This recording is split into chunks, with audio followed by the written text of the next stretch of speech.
Are ethics changing, or are they absolute? Do people invent their ethics, or are the standards for right and wrong things to be discovered? How can people tell the difference between right and wrong, good and evil? Are there any standards? Most humanistic ethics advocate some form of relativistic ethics. Whether invented by the individual or by the oppressed classes, they can be altered as the situations demand. Biblical Christian ethics, however, are absolute, grounded in the character of God.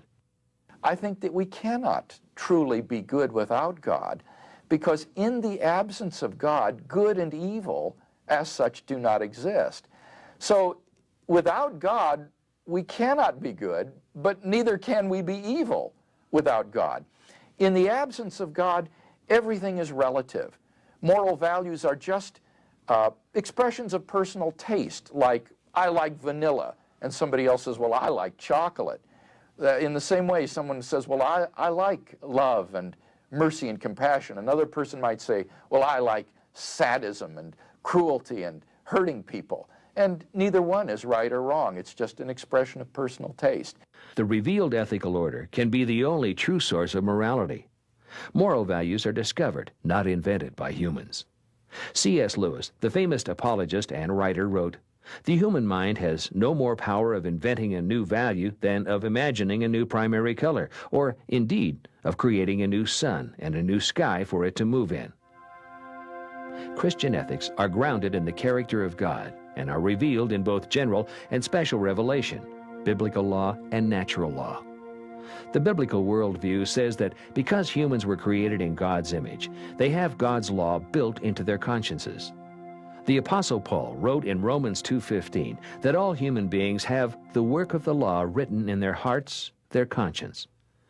Most people, even if they claim to be moral relativists, still have these intuitions about morality.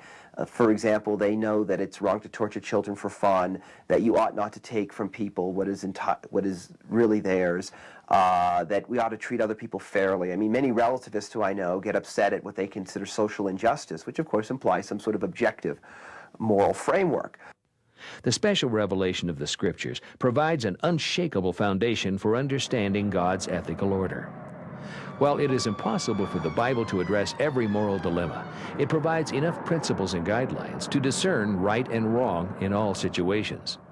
God has a special revelation in the Bible where he spells out in detail his law, such as in the Ten Commandments in the Old Testament, the Sermon on the Mount in the New Testament by Jesus, or Jesus' great summary of it. Love the Lord with all your heart, our vertical duty, and our horizontal duty, love your neighbor as yourself. Christians must live according to these revealed ethics. The goal of the Christian is to be conformed to God's character and will. The essence of Christian ethics revolves around the moral order of God. And as Francis Schaeffer would say, there are certain things that tick God off. And really the essence of Christian ethics is to figure out which things tick him off and avoid them.